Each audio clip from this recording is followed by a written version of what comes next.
It's another morning in Madrid and people are going through their daily lives. Salesman Sergio is calling a client to tell them about his latest wares. Vagrant Israel is kicked out by the police for sleeping on the streets again. Gambling addict Trini asks the grocer to put today's expenses on her bill. And young Elena is telling her friend on the phone about the date she's going on with a guy she met online. When Elena's phone runs out of battery, she decides to enter a bar to have a coffee and ask if employee Soter may have a charger he can lend her.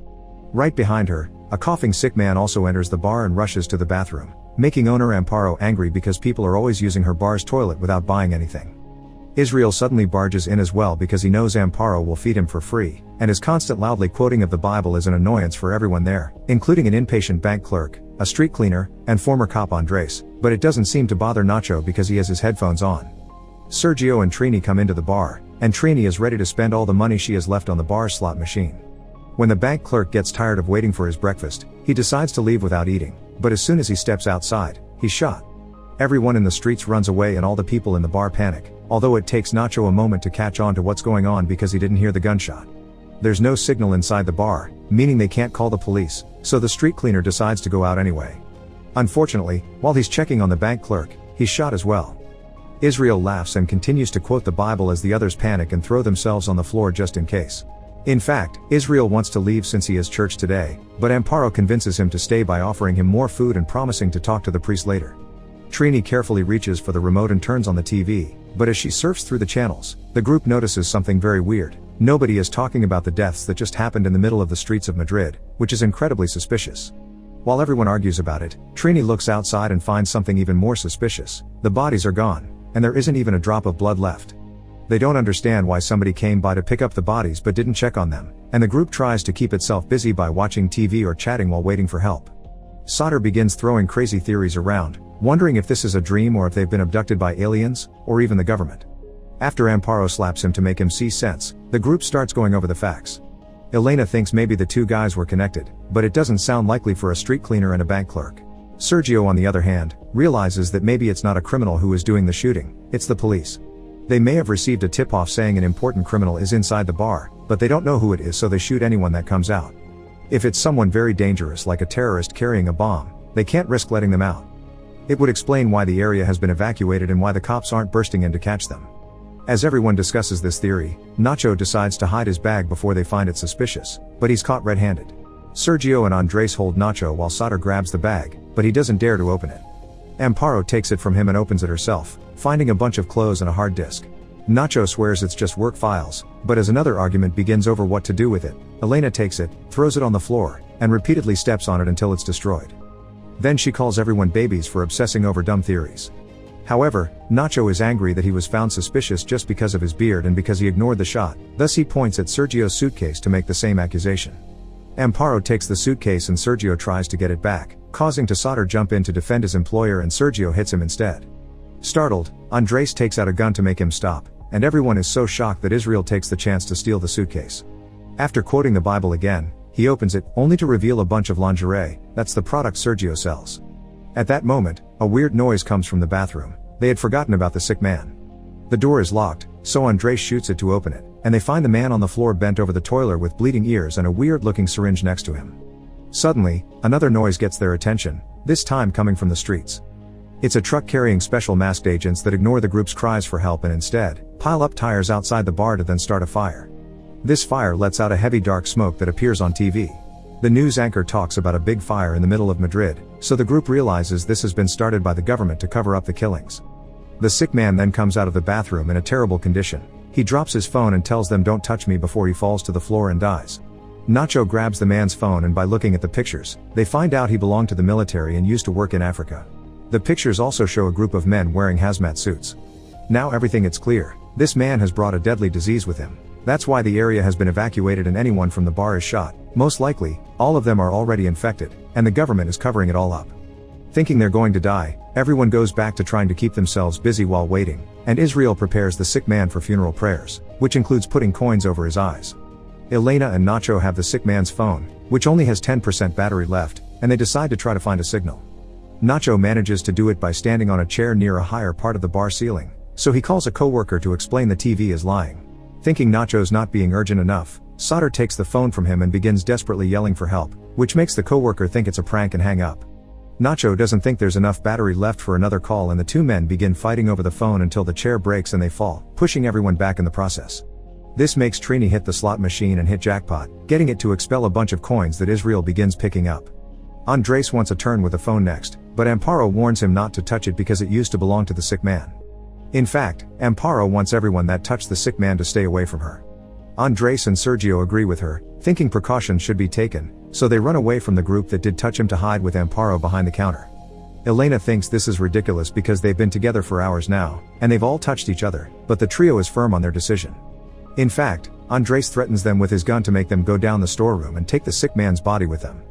Nacho doesn't want to go but changes his mind when Andres shoots the slot machine to show how serious he's being.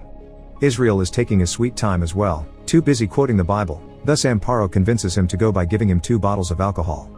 Inside the dirty old storeroom, the group chats to pass the time, but Trini is claustrophobic and starts to panic. She climbs the stairs and begins hitting the door to no avail, and in her desperate flailing, she accidentally hits a box of bottles, breaking them. Nacho notices that there isn't a pool of liquid forming, which means there must be a drain that they managed to find after moving some stuff aside. After they remove the lid, they discover it's connected to the sewers and not very deep, so Israel volunteers to go down there. He takes off his clothes and leaves his bag of coins behind before covering his body with oil, then he attempts to go down the drain. No matter how hard the others help him by pushing though, the space is too narrow for Israel and now he's stuck. Suddenly, they hear noises coming from upstairs. It seems a group of people has entered the bar and is shooting Amparo, Andres, and Sergio. Then, they notice the temperature getting warmer and smoke coming from the door. A fire has been started inside the bar to disinfect it. At this rate, they'll suffocate soon, so Elena, Nacho, and Sauter put their strength together to get Israel out of the drain in order to allow air to come in from the sewers. Trini's going through another anxiety attack and tries to open the door, getting her hands burned in the process. They cover her burns with oil and wrap her hands with toilet paper while waiting for things to calm down. Once they don't hear any more noises upstairs, Nacho opens the door with a broom and finds the burnt bar but no sign of the bodies. The door has been taped out by the agents, meaning they can't see what's going on inside. The group decides to come out of the storeroom and Nacho finds Andres' gun, so he hides it in his pants even if the warm metal burns his skin. Trini wants to go outside and ask for help, but Nacho reminds her that revealing their presence will only get them killed. None of them feel sick, which makes Nacho think it's just a matter of staying hidden for a few days until the incident is forgotten. After all, there's plenty to eat and drink in the storeroom. A sudden noise startles everyone, but there's nothing to worry about, it's just the sick man's phone, which is getting a bunch of messages. Elena checks them out and discovers a friend is checking on the guy to see if he's okay. It seems the man had had a fever for days. He was also aware that he was being followed. He entered the bar looking for a bathroom in order to inject himself in secret because he had stolen some sort of experimental serum. It didn't work on this man, but to be fair, he had been sick for a while. In contrast, nobody in the group has symptoms yet, so there's a chance it may work for them. At that moment, the phone begins ringing. The person from the text is now calling. Nacho isn't sure if they should answer because it may be a trap, and it takes him such a long time to decide that the phone's battery runs out. Sauter runs upstairs to see if he can find a charger that fits when Elena remembers something. One of the messages said something about 4 doses left. The group checks the body and finds nothing, which gets them to rush to the bathroom next. Israel gets there first, finds the box with the other 4 syringes, and begins singing when he realizes he has power over the group now. There are only 4 doses for 5 people, and while the group discusses how to proceed, Israel injects himself with one, suspecting that they'd vote out the hobo. Nacho takes out the gun but doesn't shoot because Elena points out they'll be heard by the cops outside. Instead, he jumps on Israel to beat him up. Israel manages to overpower him and gains control of the gun, so when Sauter tries to retrieve the syringes, Israel hits him and the box falls into the storeroom.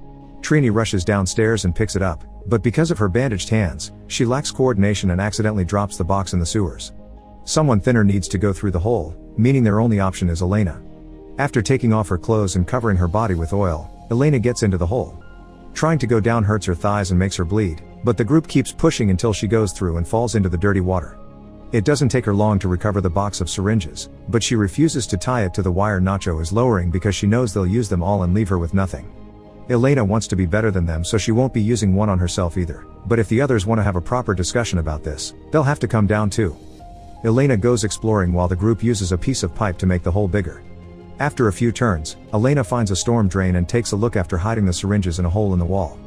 On the streets, special agents and cops are still surrounding the area and taking care of the bodies they retrieved from the bar.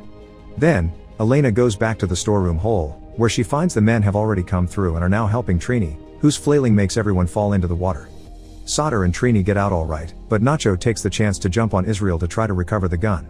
A fight ensues underwater, and after a few shots are fired, Nacho comes out victorious, saying it was Israel that did the shooting and disappeared in the water after Nacho took the gun from him.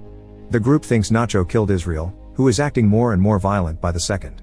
Tired of everyone acting crazy, Elena requests Nacho to throw away the gun if he wants her to take them to the syringes. Instead of doing as she says, Nacho threatens to kill Sadr. Now Elena has no choice but to take them to the wall from earlier. On their way there, Trini makes use of the bag with coins she took from Israel earlier and drops coins on the ground so they can find their way back. When they reach a dark tunnel, Trini cries out, pretending that Sadr is pushing her when it's actually her pushing him into the water. Then she pretends to try to help him out when in truth, she's grabbing his head and keeping him down to drown him. Nacho fires a shot to get some light and sees what Trini is doing, so he quickly jumps into the water to help Sadr out. Then, they move to a tunnel with more light while keeping Trini at gunpoint, but Nacho doesn't dare to shoot her. Trini confesses she doesn't like to be seen and she grabs the gun, taking it around the corner in order to end things herself. The remaining trio finds the syringes and divides them among them, but before they can do anything, they hear the sound of coins being tossed. They go to see what's going on and find Trini's body with coins over her eyes. This turns out to be a trap, because while they're distracted by Trini, Israel approaches them from behind and kills Sadr. Then, he chases after Elena and Nacho, who run through the tunnels until they find a set of stairs that can take them outside. As they climb up, Elena trips and loses her syringe, and Nacho is grabbed by Israel. Seeing as there's no escape for him, Nacho gives Elena his syringe and lets go of the stairs, making both men fall and die. Crying, Elena injects herself, then pushes the manhole lid at the end of the stairs until she manages to move it and get out. She finds herself on the other side of the containment zone, so there are everyone staring at the state of her looks. A man tries to ask if she's alright and a woman gives her a jacket, but Elena doesn't pay attention, she just wanders away with a dazed look on her face. She's incredibly lost in her own mind and doesn't notice that she walks by the guy she was supposed to have a date with. He even calls her name, but Elena just keeps moving forward. Make sure to subscribe and turn on notifications so you can watch more videos like this. Thanks for watching.